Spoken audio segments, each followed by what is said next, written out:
Foreigners are very concerned about becoming victims of xenophobic attacks.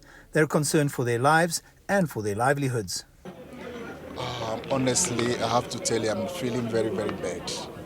Very, very bad, because for the past 4 days, I'm no longer running my business. I'm a cell phone technician. This is the month end. I have to pay my house rent. I have to pay my shop rent. Now the business is down. How am I going to pay my shop rent? Had it been we've got a house, we are paying bond. Many South Africans are against the violence and xenophobia. They want to live in harmony. If you coming to chase these people away, you saying money must go. We do need everyone, even the white people, we need them. Our economy will drop if we don't have you guys, or we don't have, we need to help each other. The impact of the xenophobic attacks on the economy and the country will be far-reaching. I got a note from one of our members, Coca-Cola, who are also as concerned, and they want to stop the distribution. We've got people like Total who've decided that all their trucks should stop. So this is going to affect and impact the economy in a way that is much more wider than what you see in Jeppestown or Johannesburg or Tshwane and other places. There's been a call in certain circles that foreign nationals should go back to their country of origin. Some are willing to go, but they want 3 months to get their affairs in order. Others are happy to stay. I've applied for work permits. They are always declined, and they don't want to give me the permit. They don't want to give you paper. We are applying, but they don't want to give. I'm by my shop doing my genuine job, but let them give me the permits. I'll be paying all the taxes they're required. The recent spate of xenophobia here in Johannesburg has led to many businesses losing all their assets, and it's going to take them years to recuperate and recover from any of this. Tracking down infection levels with just a drop of body fluids like saliva or blood. A positive diagnosis against Ebola or Marburg will simply show 2 red lines on the strip. The new test kit will enable health workers carry out tests from any location. Dr. Misaki Wanyengera, who's behind the research, says the test gives early results. The temperature monitors are not sensitive at an early stage because there is no fever at the early stage of the infection.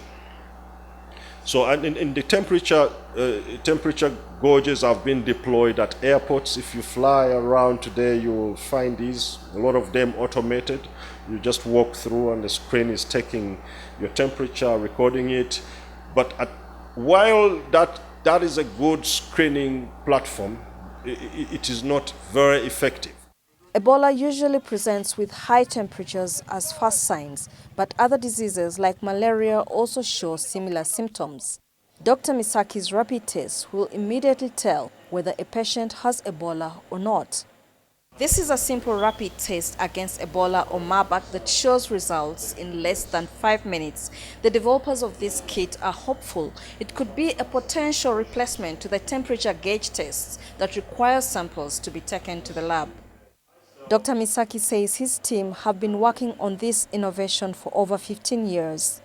His aim is to prevent health workers at the front line of the fight against Ebola from catching infections. You can imagine if you're a health worker and you are seeing patients in a line. By the time you realize when the patient is vomiting blood and probably, and passing on, you have already been exposed.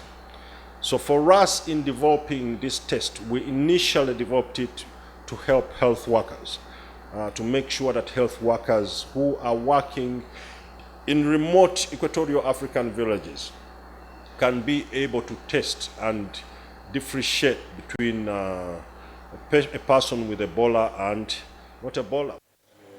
Dr. Misaki expects his innovation will be tested in Ebola-stricken areas before its approval for use and hopefully be able to freeze out the Ebola virus before it spreads.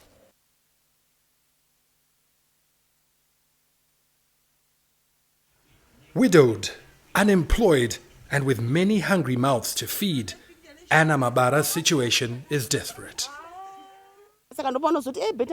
Some days, I visit my neighbors when it's mealtime, and at least they will offer me some food. My grandchildren end up scavenging through rubbish to eat what's been thrown away. She isn't the only one in need of assistance here. I have 5 children, and including me and my wife. This is a family of 7, and we cannot afford to buy enough food to eat. They can't wait for the government handouts, but want the food distributed fairly.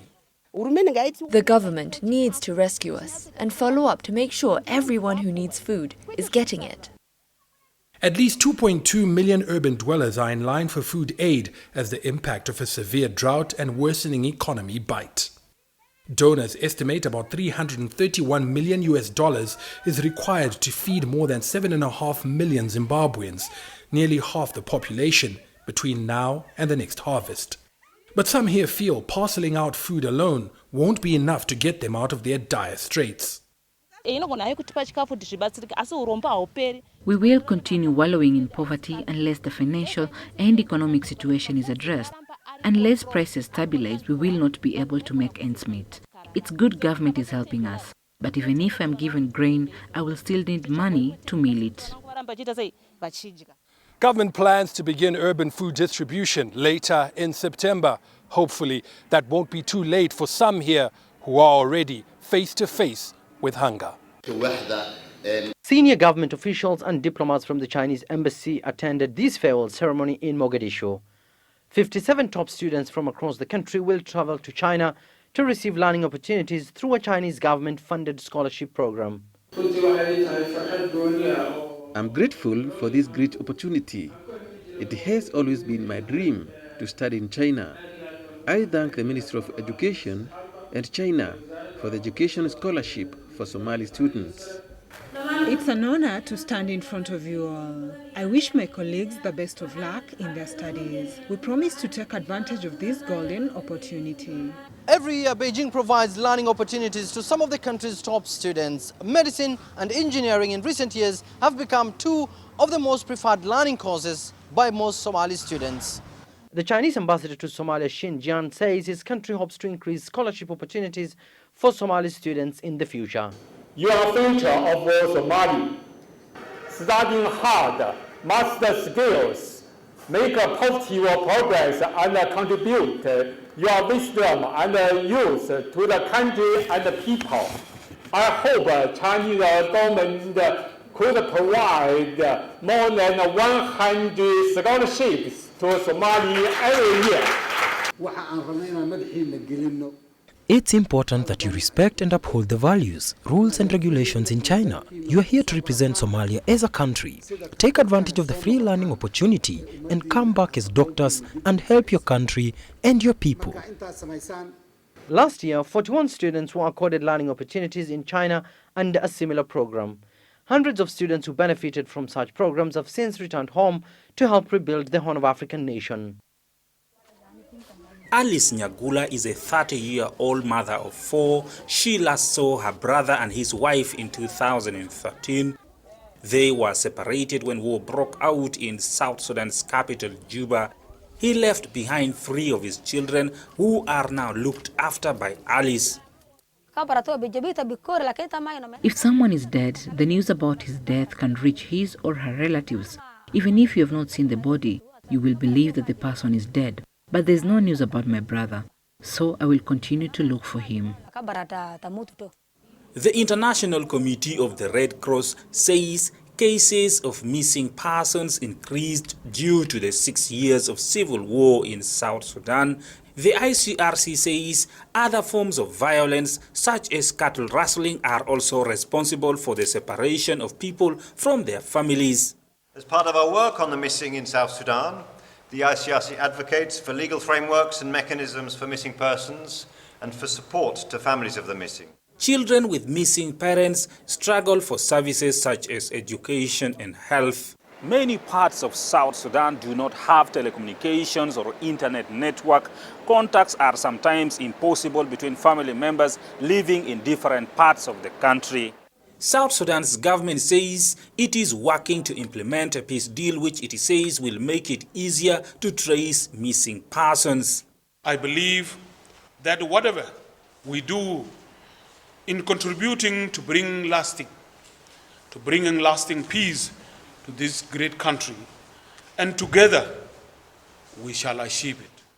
For Alice Nyagula, whether there is peace or not, she says she will continue to look for her brother.